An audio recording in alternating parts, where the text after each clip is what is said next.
자, 이해되죠? 여기까지. 자, 그 다음 갑니다. 자, 육묘장에서 이렇게 이제 모를 길렀어요.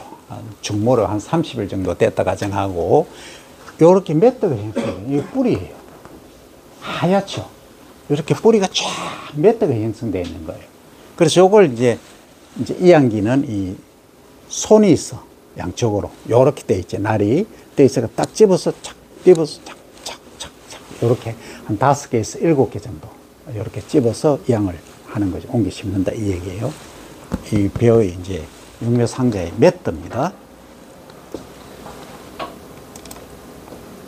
요거는 이제 충북 옥천의 이야기고, 여기 보시면 육묘를 하는데 이제 아까 다단식에서 이제 어느 정도 삭을 틔워서 녹화를 시켰죠. 시켜난 다음에는 여기서는 뭐냐, 한 30cm까지 이제 키워야 돼. 25cm, 30cm로 키를 키워야 돼. 그러니까 잎을 4개 내지 5개 정도 달 정도로 하면은 이렇게 펼쳐 놓는다는 거예요. 그러면 전략적으로 하면 여러분들이 어떻게 해야 될까요? 한 번에 육묘를 다 시작하면은 이 면적이 많이 소요가 되겠죠. 그래서 예를 들어서 한 2일 간격 또는 3일 간격으로 텀을 두고 이렇게 다단식으로 해서 한번 여기 어느 정도 되면 또 내보내고 이런 식으로 하면은 이게 노동을 분산시킬 수도 있고, 그런 면적이 크게 그렇게 넓지 않아도 가능하다. 이 얘기예요. 여기 지금 분무하는 형태예요. 이 물 주는 거예요. 여러 가지 방법이 있죠. 스프링클러를 활용하기도 하고 다양한 방법이 있는데, 이건 지금 노즐을 통해서 위에서 분무 형식으로 물을 쫙 뿌리는 거예요. 안개비 오는 것처럼. 방법은 여러 가지가 있어요. 자, 여기까지 이제 보고 마무리를 합니다. 자, 배에 관해서는 어느 정도 알겠죠? 대답이 없노. 자, 이제 우리 사진 잘 봤죠? 이제 배가 뭔지 이해가 되죠? 우리는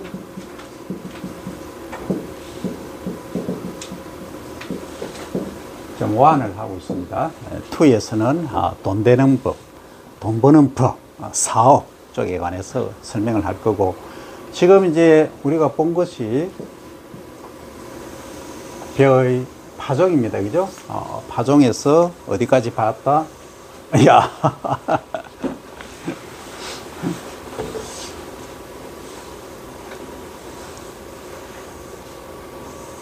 자, 여기까지. 자, 파종을 하는데 종자가 있었다. 파종을 어디다 했죠? 육묘 상자 했죠. 그죠?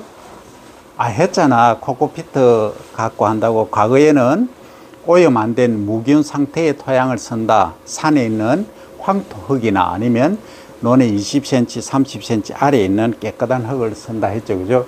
그래서 흙을 이렇게 흙더미를 이렇게 만들어 놔요. 그래서 여기 소독도 하고 비닐을 덮어서 다양한 방법으로 과거에는 했었다. 그러니까 힘들잖아.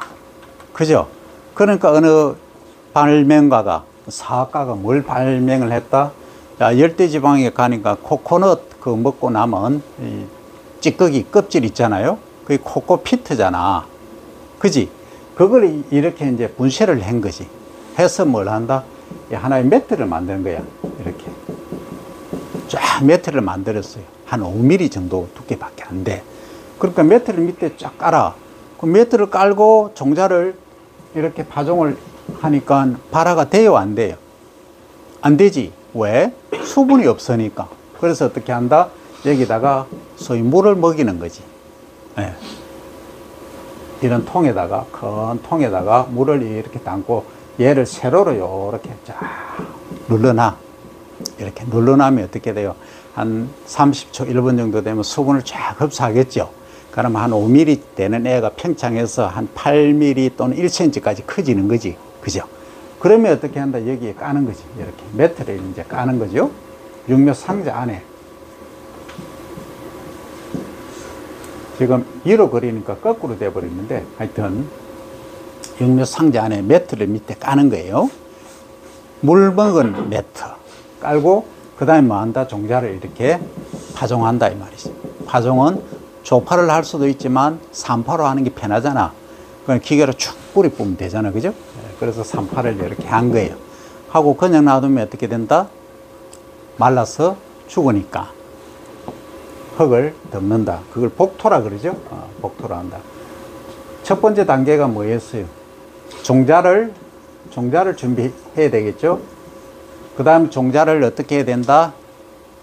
싹을 틔워야 되겠죠? 봐라, 제미네이션 시킨다.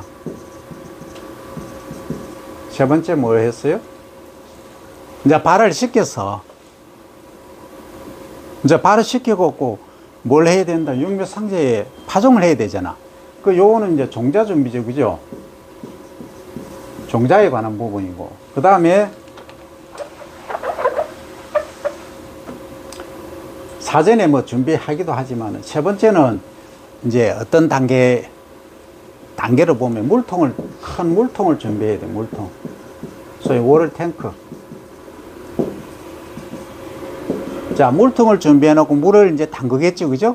그러니까 이걸 예를 들어서 뭐 200리터 정도 큰 통 또는 100리터 정도 큰 그 고무통 있잖아요.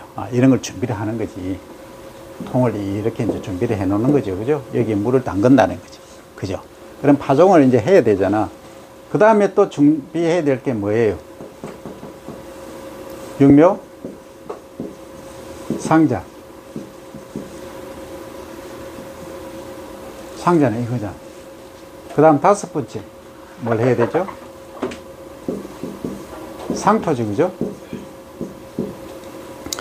상토. 근데 상토는 아까 얘기한 것처럼 멸균된 또는 살균된 흙을 사용할 수도 있고, 그냥 아래쪽에는 매트를 사용을 해도 돼요. 하고 위에 복토하는 거는, 덮어주는 거는 소일이라 해야 됩니다. 토양이라 해야 돼요. 토양인데 살균 멸균된 토양입니다. 소일을 복토를 하는 겁니다. 요 과정이 이제 이렇게 진행되는 거죠. 그러면 요 과정이 이제 진행되고 나면 그 다음 과정은 뭐 한다? 요 끝났잖아. 복토까지 끝났죠. 그러면 이제 다단식으로 요렇게 사둘 육묘 상자를 만 5단이든 뭐 15단 정도, 뭐 20단까지도 사도 됩니다. 상황에 따라서. 이때 온도는 몇 도냐 하면 약 30도 시내외로 해주는 게 좋아요. 왜? 빨리 발효를 시켜야 되니까. 그러면 어떻게 되느냐? 여기서 하얀 게 쫙 올라와요. 발화된 애들이, 그러니까 초엽하고 일엽이 올라오는 거예요. 하얗게 올라와. 이렇게. 그 사진은 못 봤는데 하얗게 올라오는 거죠. 그러면 얼마 동안? 2 내지 3일, 뭐 온도가 좀 낮으면 4일 정도, 보통 한 2, 3일 안에 다 이렇게 올라옵니다. 이미 싹을 틔웠죠. 발효를 시켰기 때문에 바로 올라옵니다. 2, 3일 정도 되면 30도에서 32도씨 정도에 유지를 하면은. 그러면 이제 요렇게 하얗게 올라왔죠. 얘들이 바로 햇빛을 직사광선을 받으면 어떻게 된다? 말라 죽는다 했죠. 그죠? 그래서 엽록소가 형성되도록 여기 초록색을 다 조금 올라와서 띄도록 해주는 거예요. 초록색 뛸 때까지 뭐 한다? 햇빛을 한 70% 차단을 한다. 이 얘기예요. 그러면 햇빛이 약하니까 얘들이 말라 죽지 않는다. 타지 않는다 하는 얘기예요. 됐죠? 그러면 이제 조금 여기서 한 4, 5일, 한 일주일이지, 한 7일 정도, 온도에 따라 다릅니다. 한 7일 정도, 5일에서 7일 합니다. 그러면 이렇게 자라는 거예요. 그러면 이제 전부 초록색을 다 띄어. 그때는 이제 광합성을 하는 거지, 그죠? 광합성을 하는 거죠. 소위 이제 포토신시스 기능을 하는 거죠. 그럼 이때는 햇빛이 좀 강해도 견뎌낸다, 이 말이에요. 제가 광합성을 해버리니까 타지 않는다, 말라 죽지 않는다, 이 말이죠. 그러면 여기서 온도가 이 상태는 25도에서 28도로 약간 낮아졌죠. 이 싹틔우기 온도가 다릅니다. 약간 낮아지죠. 그런데 얘를 바로 이제 키가 한 10cm 정도 컸어요. 한 7에서 10cm 정도 컸어. 얘를 바로 본답에 옮겨 심으려고 하니 본답의 온도가 고샘추위가 있어. 그럼 밤에는 얘도 죽어버려. 벼는 고온성작물이죠. 죽어버리니까 어때요? 야, 안 되겠다. 미리 얘를 훈련을 좀 시키자. 그걸 경화라 그래요. 경화.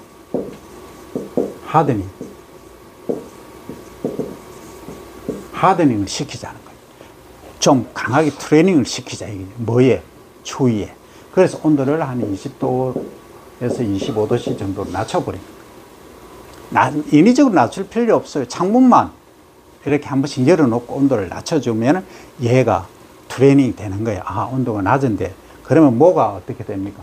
이게 하나는 뭐라고 가정하면, 그래서 초엽, 1엽, 2엽은 스푼 모양으로 3엽, 4엽 정도 났다는 거예요.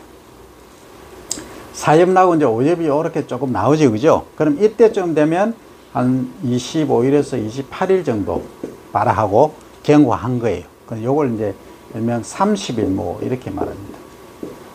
다른 말로 하면 중모라 그래요. 중모.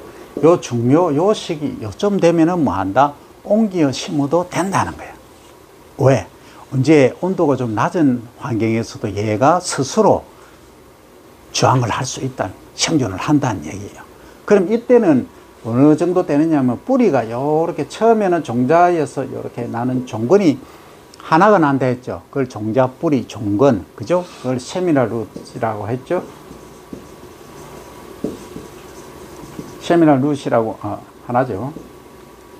했는데 요 시기가 되면 요렇게 난다. 왕관처럼 난다. 그래서 크라운 루트라고.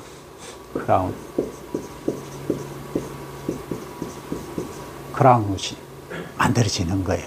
그럼 크라운 루트는 나중에 자라는 거예요. 이렇게 자라는데 또 나중에 이제 스테이지가 진행이 되면 이게 이제 수염 뿌리가 계속 이렇게 나는 거예요.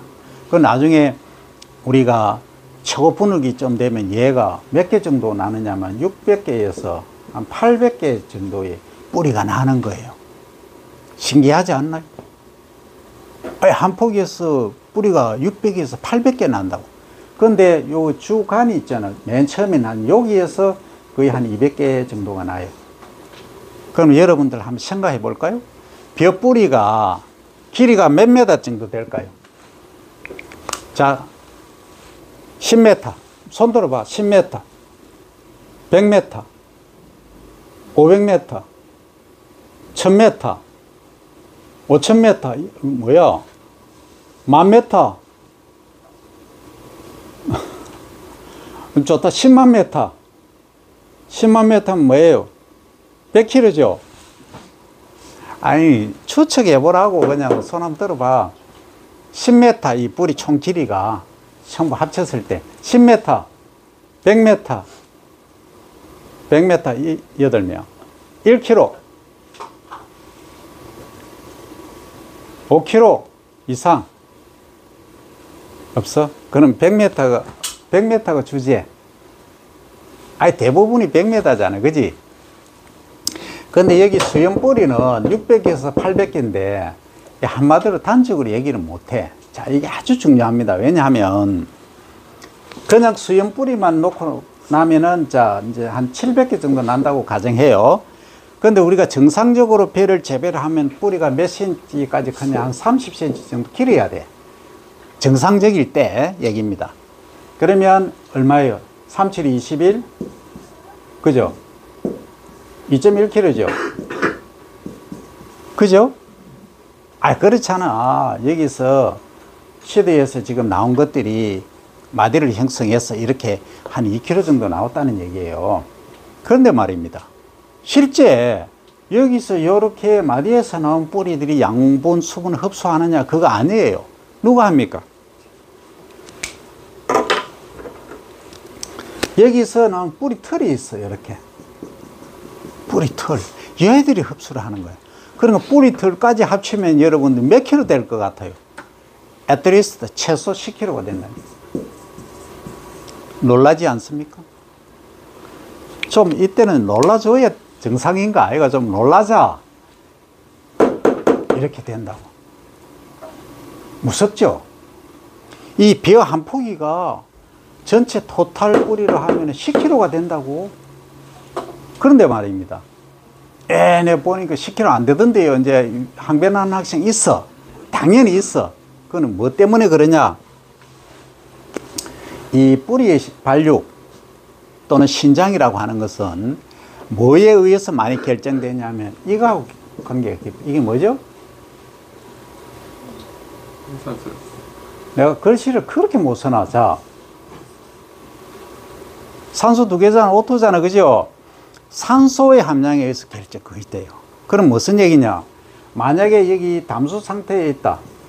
이제 여기 지표면이고 소일 설페이스 지표면이고 여기에다가 담수를 5cm 했다 하면, 자, 이렇게 파종을 해서 이렇게 이제 뿌리가 나오겠죠? 그럼 지상부는 이렇게 막 자라겠지, 그지? 자라는데 얘가 뿌리가 발육이 제대로 안 돼. 뿌리 신장이. 여기는 600개에서 800개가 아니고 100개, 뭐 50개 정도밖에 안 될 수도 있어요. 이해됩니까? 그럼 어디가 많이 신장이 되는? 위가 신장이 많이 되는 거예요. 지상부가. 지상부는 신장이 많이 되고 연약하게 자라는 거지. 그럼 어떤 문제가 발생한다? 도복, 쓰러짐 문제가 발생한다. 그 중에서도 뿌리가 확 들려버리는 근도복인 로징. 이 근도복이 발생할 수도 있다. 농사를 잘 지으면 근도복이 발생하는 것이 아니고 어떤 도복이 발생한다? 여기서 이삭이 무거워서 이삭이 많이 달려서 너무 농사를 잘 지은 거야. 그래서 이삭이 그냥 이렇게 무거워서 쓰러지고 비바람에 이렇게 되는 이삭 도복. 이것은 우리 이제 식량 생산을 목적으로 할 경우입니다. 우리는 좀 과잉되기 때문에. 어쨌든 그런 경우에는 농사를 잘 지었는데 이렇게 쓰러져 버리면 문제가 된다, 이 말이죠. 그럼 여러분들이 이렇게 담수를 많이 깊이 했다. 담수심이 높고 물을 지속적으로 물을 대준 상태 같으면 뿌리 활력이 안 좋겠죠. 그러면 나중에 이제 배가 어느 정도 출수를 하고 다 자라고 이제 잎에서 광합성을 해서 이삭을 키우는 단계로 간다, 그죠? 출수 이후에 그 단계에서는 전적으로 이 잎이 어느 정도의 질소를 함유하고 있고, 그리고 수광 태세, 햇빛을 받는 태도가 이렇게 직립해 있느냐 아니면 축 늘어 떨어져 있느냐, 이거에 따라서 광합성 양이 다르다 했죠, 그죠? 그러면 여기 직립해 있다. 그러면 어떤 의미가 광합성을 잘 한다, 수광 태세가 좋다. 그러니까 공기도 잘 통하겠죠, 그죠? 그러니까 병해충 발생도 적다. 이렇게 얘기를 하는 거예요. 그래서 이게 토양 속에 산소의 함량, O2의 함량에 따라서 뭐 한다? 이 뿌리의 발육이 달라진다. 그래서 옛날에 우리가 논에서 재배하는 거 말고 그냥 밭에서 배를 재배를 했다, 이 말이죠. 그런 경우에 뭐 한다? 뿌리가 엄청나게 이렇게 무성하게 난다, 이 말이죠. 그죠? 그러면 이제 수량도 많겠지. 그건 문제점이 있어. 지금 세대는 어떤 문제냐? 지금은 양이 중요합니까? 맛이 중요합니까? 지난번에 했잖아. 맛이 중요하다 했잖아. 1학년들한테는 물어보니까 맛이 15명, 34명 중에 15명이 맛이다 했고, 영양이 중요하다는 학생은 한 명도 없었어. 그 정도로 이 맛이 중요하다. 이걸 뭘 의미하느냐? 끝까지 가볼게요. 최종 프로덕트인 쌀이 생산됐어. 그러면 요즘 퀄리티라고 하는 것은, 퀄리티는 이 맛이라 여러분들이 말하는 이 맛은, 첫째는 가장 중요한 게 프로테인, 단백질 함량이에요. 단백질 함량이 높으면 이 퀄리티, 밥맛이 떨어지는 거예요. 왜? 까칠까칠하니까 먹기 싫다 이거지. 그래서 이 바깥쪽 이 호분층 있죠, 단백질층, 이거 있는 현미는 먹기 싫다 이거지. 그래서 현미층 바깥 호분층을 깎아낸 백미만 먹는 거지. 그래서 하니까 신원도 떨어져 나가고 뭐만 남았다? 배유만 남은, 영양이 5%만 있는 이 쌀을 여러분들 밥을 해서 먹으니까 단백질 함량이 적으니까 맛있더라 하는 거죠. 맛이 아주 좋더라 이렇게 가는 거예요. 그러니까 혀를 얼마나 만족시키는가가 지금 뭐다? 이 밥맛이래. 두 번째는 밥맛은 MG하고 KB입니다. 그러니까 카리 비료를 많이 주면은 밥맛이 떨어지는 거예요. 그 MG, KB가 높아야 된다니요. 그 카리를 상대적으로 적게 주고 마그네슘을 함량이 어느 정도 적절히 유지가 되어주는 것이 밥맛이 좋다. 이렇게 말하는 거예요. 그 다음 세 번째 나온 김에 조금 더 가볼까요? 그 다음 맛은 또 뭐에 의해 결정되느냐? 이게 향기가 있어요. 향이 있죠. 이 향이 여러분들은 별로 못 느끼지만 연세 드신 분들은 밥을 할 때 그 향만 맡아도 기분이 아주 좋아져요. 내 세대쯤 되면 그렇게 돼. 밥하는 그 향이 너무 좋은 거야. 결국은 지방에서 나오는 그겠죠, 그죠? 그 향수 나오듯이 그런 거예요. 지방에서 나오는 것들. 요게 향이 그만큼 또 중요하다 하는 얘기죠. 그 다음에 이제 실제 이 밥 하는 것까지 나왔으니까 밥을 한번 지어 볼까요? 간 김에 끝까지 가봅시다. 이제 밥을 짓는다. 밥을 짓는데 처음에 뭘 해요? 밥솥을 준비를 한다. 이 밥솥. 그 다음에 이제 두 번째 쌀을 준비한다. 그 쌀 준비해서 식기를 하겠죠. 그죠? 그죠? 그 식기 할 때 너무 소위 강하게 뽀득뽀득 씻으면 영양분이 다 빠져나갑니다. 그래서 요즘은 RPC 시설이 너무 깨끗하고 청결하게 잘 되어 있기 때문에 그냥 대충 설렁설렁하고 한 두 번 헹궈버리고 해도 됩니다. 식게 하고 그 다음에 뭐합니까? 이제 밥솥에 앉혀야 되겠죠. 세팅 하는데 물을 어느 정도 부느냐가 사실은 관건입니다. 그럼 물량을 어떻게 할 거냐? 물량은 이제 여학생들이 시집가고 요즘 남학생들 밥 하잖아. 하면 밥솥에 딱 손을 댔을 때, 딱 눌렀을 때 여기, 그죠? 여기 있잖아. 손등 이쪽 물이 딱 차이면 된다. 이렇게 얘기하죠. 그건 조금 비과학적이지만 현실적이야. 아주 편해. 그런데 이제 우리가 학술을 하기 때문에 학술적으로는 뭐냐 하면 이거의 양의 1.5배 정도, 쌀 양의 1.5배 정도의 물을 넣으면 됩니다. 그러니까 물을 그 전에 이제 불리느냐 안 불리느냐에 따라 다르고 햅쌀이냐 맵쌀이냐에 따라서 차이는 있지만 약 1.5배 정도 부으면 돼요. 그러면 내가 여기 이제 100g을 예를 들어 100g 너무 하나 500g을 했다 가정하면 500g에 1.5배는 750g이죠. 그죠? 요거는 무게비로 일단 얘기를 하는 거예요. 무게비로 하면 그렇지 않고 부피비로 하면 한 1.2 내지 1.3배 정도 하면 됩니다. 그럼 요즘 밥솥이 좋죠. 밥솥이 전기가 많다 하면은 수분이 많으면 지가 다 빼줘. 그죠? 그러면 여기에 요즘 이제 압력밥솥, 일반 전기밥솥 거의 뭐 20분에서 길어야 30분 안에 다 뭐 합니까? 밥을 다 해버려. 그럼 처음에는 어때요? 온도가 한 100도씨 정도에서 히팅을 해요. 5분에서 한 8분 정도 하고, 그 다음에는 온도를 낮춰줘. 80도씨에서 몇 분? 한 7에서 8분 정도 유지를 해줍니다. 10분 해줘도 관계는 없어요. 그 다음에 뭐 합니까? 수분이 많으니까 이제 증발시켜놔. 그걸 이제 뜸들이기라고 해요. 뜸들이기. 뜸들이기는 뭐냐면 이 밥솥 안에 쌀알이 있고 한데 수분을 다 흡수를 하고 100도씨에서 다 흡수를 하고 80도씨에서 다 이 쌀알에 수분이 적당하게 다 들어가서 골고루 이제 쿠킹이 돼야 되는데 안 되는 걸 이제 마무리하는 거예요. 하면서 수분이 많은 거는 이렇게 배수구를 하죠. 배수구를 통해서 물이 빠져나가도록. 그렇게 여러분들 밥 다 되면 스팀이 휘쉬 나잖아. 그죠? 그게 이 과정이다.